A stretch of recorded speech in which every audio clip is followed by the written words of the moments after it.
Саламатсыздар ма балалар? Бүгінгі сабағымыздың тақырыбы Қызыл жұлдызға саяхат.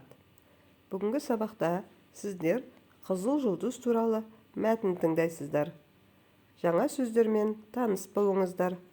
Жанартау, қатпар, шұңқыр,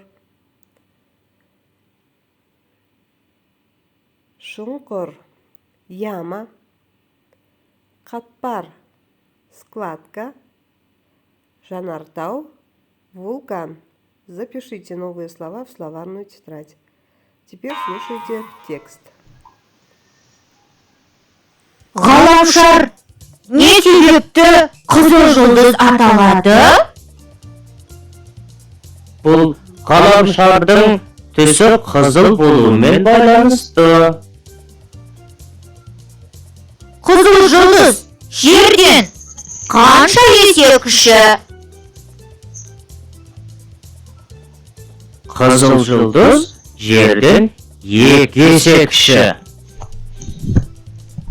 Қызыл жұлдызда тау бар ма?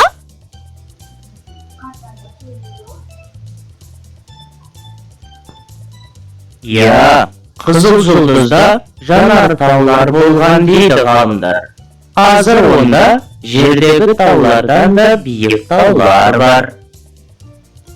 Ал қызыл жұлдызда су бар ма? Ғалымдардың айтуынша, қызыл жұлдызда бұрын су болған. Қызыл жұлдыз ғаламшарында өмір сүруге бола ма? Әрине, ол ғаламшарда өмір сүруге болмайды.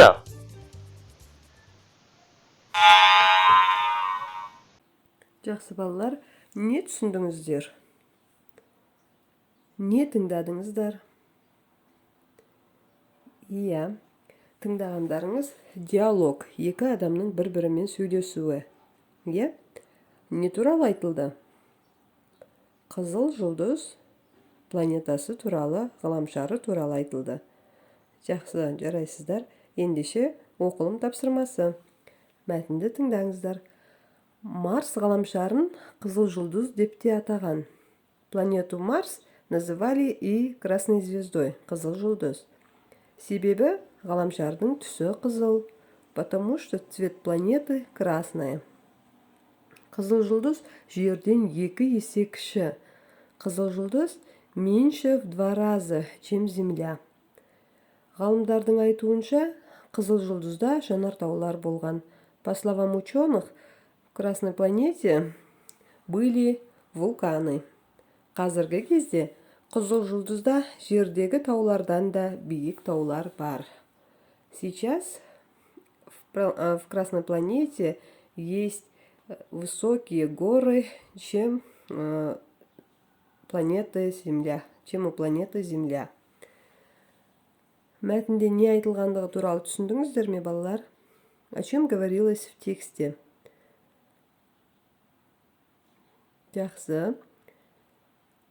Қызыл жұлдыз планетасының көлемі туралы, оның түсінің не себепті қызыл екендігі туралы айтылды. Жақсы балалар, ендеше бүгінгі септік жалғаулары туралы есімізге түсірейік. Қазақ тілінде 7 септік бар, е?